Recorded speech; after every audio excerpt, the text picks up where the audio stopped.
Raj K ಕೃಷ್ಣನ ಜೊತೆ ನಮ್ಮ ವಂಶಿ ಡೇಟ್ ಫಿಕ್ಸ್ ಆಗಿದೆ. ಕೃಷ್ಣ ವಂಶಿ ಮಾರ್ಚ್ 2ರಿಂದ ರಾತ್ರಿ 9:30ಕ್ಕೆ ನಿಮ್ಮ ಉದಯ ಟಿವಿಯಲ್ಲಿ. ಅದು ನಿಮ್ ಜಾಗ ಅಲ್ಲ. ಈಗ ನನ್ನ ಹತ್ರ ಇರೋ ಪ್ರೂಫ್ನ ನಾನು ತಗೊಂಡು ಹೋಗಿ ಪೊಲೀಸ್ನವ್ರಿಗೆ ಕೊಟ್ಟಿದ್ರೆ ಅವರು ನಿಮ್ಗೆ ಯಾವ ಜಾಗ ಕೊಡ್ತಿದ್ರು?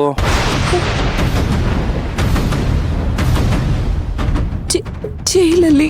ಹಾ, ಕರೆಕ್ಟ್. ಜೈಲಲ್ಲಿ ಹೇಗಿರ್ತಿದ್ಯೋ ಇಲ್ಲೂ ಹಾಗೆ ಇರಬೇಕು. ಇದನ್ನೊಂಥರ ಪ್ರೈವೇಟ್ ಜೈಲ್ ಅನ್ಕೋ, ಓಕೆನಾ?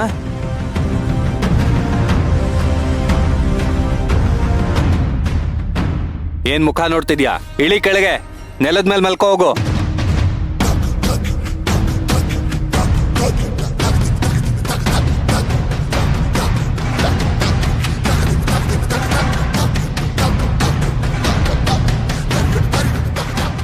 ಏನ್ ಬ್ಲಾಂಕೆಟ್ ಹಾಕೊಂಡು ಬೆಚ್ಚಗೆ ಮಲ್ಕೊಳ್ಬೇಕು ಅನ್ಕೊಂಡಿದ್ಯಾ? ಜೈಲಲ್ಲಿ ನಿನ್ಗೆ ಬೆಡ್ಡು, ಬೆಡ್ಶೀಟು, ದಿಂಬು ಎಲ್ಲ ಕೊಡ್ತಾರಾ? ತಗೊಂಡು ಹೋಗೋ, ವಾಪಸ್ ಇಡು ಅಲ್ಲಿ.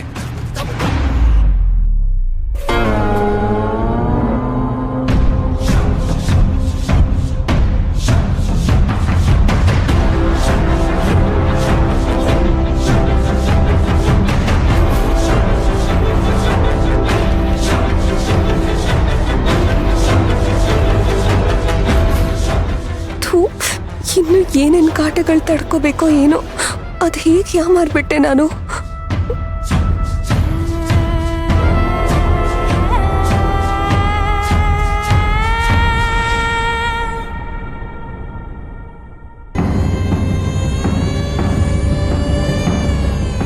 ನೊಂದಿರೋ ಮನ್ಸು ಸಿಡದೆ ಇದ್ರೆ ಹೇಗಿರುತ್ತೆ ಅಂತ ಈಗ ನಿನಗೆ ತೋರಿಸ್ತೀನಿ ಮೀರಾ.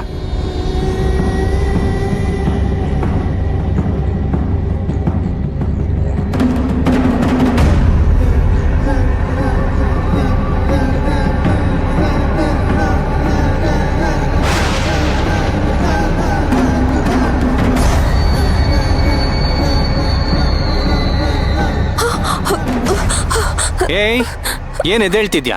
ಮಲ್ಕೋ ಅಲ್ಲೇ. ಚಾಪೆ ಎಲ್ಲ ನೆಂದೋಗಿದೆ. ನೆಂದೋದ್ರೆ ಎದ್ಬಿಡ್ತ್ಯಾ? ಈ ನೆಂದೋಗಿರೋ ಚಾಪೆ ಮೇಲೆ ನೀನ್ ಮಲ್ಕೊಳ್ಬೇಕು. ಅದೇ ನಾನು ನಿನಗೆ ಕೊಡ್ತಿರೋ ಶಿಕ್ಷೆ. ಏನ್ ಮುಖ ನೋಡ್ತಿದ್ಯಾ?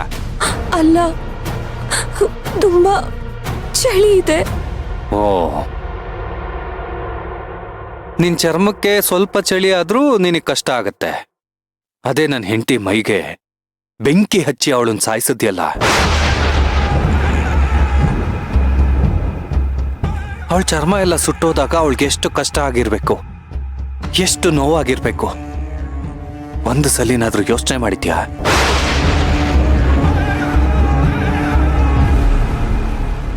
ಇಲ್ಲ. ಯೋಚನೆ ಮಾಡಿದ್ದಿದ್ರೆ ನೀನಷ್ಟು ಕೀಳು ಮಟ್ಟಕ್ಕಿಳಿದು ನೀನಂತ ಕೆಲಸ ಮಾಡ್ತಿರ್ಲಿಲ್ಲ.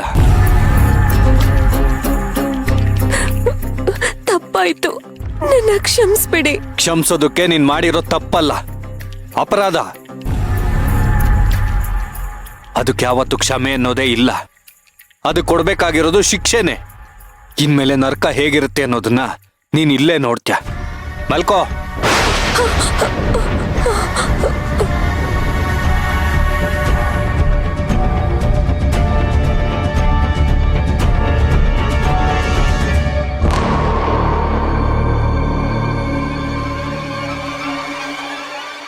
ಯಾವುದೇ ಕಾರಣಕ್ಕೂ ನಿನಗೆ ಕರುಣೆ ತೋರಿಸಬಾರ್ದು. ನನ್ನ ಮಣಿನ ಬೆಂಕಿಲ್ ಸುಟ್ಟಿರೋ ನಿನ್ನ ಜೀವನಾನೇ ಸುಡಬೇಕು. ಸುಡ್ತೀನಿ, ಚಿತ್ರ ಹಿಂಸೆ ಕೊಡ್ತೀನಿ. ಅತ್ತಿದ್ ಸಾಕು, ಮಲ್ಕೋ. ಬೆಳಗ್ಗೆ ಎದ್ಮೇಲೆ ನಿನ್ಗಿನ್ನೂ ಏನೇನ್ ಕಾದಿದ್ಯೋ.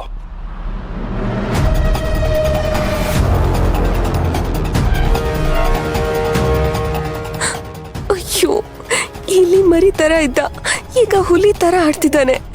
ಇವನ್ ಕೊಡೋ ಟಾರ್ಚರ್ನೆಲ್ಲ ಹೇಗಪ್ಪ ತಡ್ಕೊಳ್ಳಿ? ಯಾರ ಹತ್ರನೂ ಹೇಳ್ಕೊಳಕ್ಕೂ ಆಗ್ತಿಲ್ಲ, ಬಿಡೋಕ್ಕೂ ಆಗ್ತಿಲ್ಲ. ಎಂತ ಪರಿಸ್ಥಿತಿಯಲ್ಲಿ ಸಿಕ್ಕಾಕೊಂಡ್ಬಿಟ್ಟೆ ನಾನು.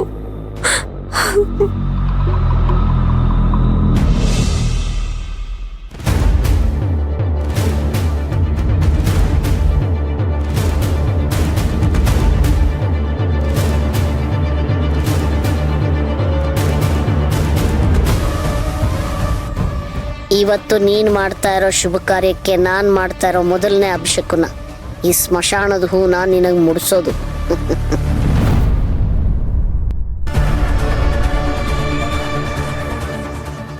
ಏನ್ ಮೇಡಮ್, ಹೂವು ಮುಟ್ಕೊಳ್ದೆ ಹೋಗ್ತಾ ಇದ್ದೀರಿ? ಅಯ್ಯೋ ಮಾಯಮ್ಮ, ನಿನ್ನೆ ಎಲ್ಲ ಭಿಕ್ಷೆನೆ ಸಿಗ್ಲಿಲ್ವಲ್ಲ, ಅದಕ್ಕೆ ನಾನೇ ಸ್ವಲ್ಪ ಬೇಜಾರಲ್ಲಿದ್ದೀನಿ. ಇದೇ ಬೇಜಾರ್ನ ಮನಸ್ಸಿನಲ್ಲಿ ಇಟ್ಕೊಂಡ್ರೆ ಹೋಗೋ ಕೆಲ್ಸ ಒಳ್ಳೇದಾಗ್ಬೇಕೋ ಬೇಡವೋ? ಹೋಗ್ತಾ ಇರೋದು ದೇವ್ರ ಕೆಲ್ಸಕ್ಕೆ, ತಗೊಳ್ಳಿ ಹೂ ಮುಡ್ಕೊಳ್ಳಿ. ಥ್ಯಾಂಕ್ಸ್ ಮಾಯಮ್ಮ.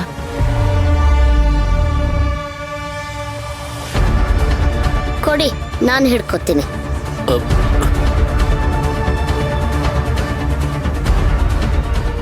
ನನಗೆ ಯಾಕೋ ಅವಳಿಂದನೇ ನಿಮಗೆ ಭಿಕ್ಷೆ ಸಿಗ್ತಿಲ್ಲ ಅನ್ನಿಸ್ತಿದೆ. ಅದ್ಕೆ ನೀವೇ ಎಲ್ಲ ಡಿಸೈಡ್ ಮಾಡ್ಬಿಡಿ. ಒಂದ್ಸರಿ ತಡೆದ್ ನೋಡಿ, ಆಮೇಲೆ ಏನಾಗುತ್ತೋ ನೋಡೋಣ. ಮಾಯಮ್ಮ, ಇವತ್ತು ನೀವು ನಮ್ಮ ಜೊತೆ ಬರೋದು ಬೇಡ. ಯಾಕೆ? ಯಶೋಧ ಅತ್ತೆಗೆ ಕಾಲ್ ಬಿದ್ದು ಹೋಗಿದೆ, ನಿಮಗೆ ಗೊತ್ತಲ್ಲ. ಹಾಗಾಗಿ ಅವ್ರಿಗೆ ಜೊತೆಗೆ ಯಾರಾದ್ರೂ ಬೇಕಾಗುತ್ತೆ. ಸೊ ನೀವಿಲ್ಲೇ ಇರಿ. ಅಯ್ಯಯ್ಯೋ, ಕಲ್ಪನಾ ಅಮ್ಮ ಇದ್ದಾರೆ, ಪೂಜಾ ಅಮ್ಮ ಇದ್ದಾರೆ, ಅವ್ರು ನೋಡ್ಕೊಂತಾರೆ. ನಾನ್ ನಿಮ್ ಜೊತೆ ಬರ್ತೀನಿ. ಅವರೆಲ್ಲ ಅತ್ತೆ ಜೊತೆಗೆ 24 ಗಂಟೆನೂ ಇರಕ್ಕಾಗಲ್ಲ. ನೀವು ಜೊತೆಗಿದ್ದು ಅವ್ರನ್ನ ನೋಡ್ಕೊಳ್ಳಿ.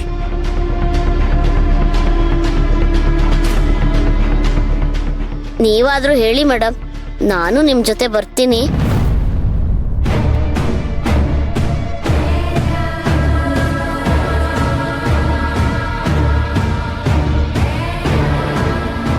ಇವ್ರೇನೋ ಕಣ್ಣಲ್ಲೇ ಸನ್ನೆ ಮಾಡ್ಕೋತಿದಾರಲ್ಲ, ಇವ್ರಿಗೇನಾದ್ರೂ ನನ್ನ ಮೇಲೆ ಅನುಮಾನ ಬಂತ?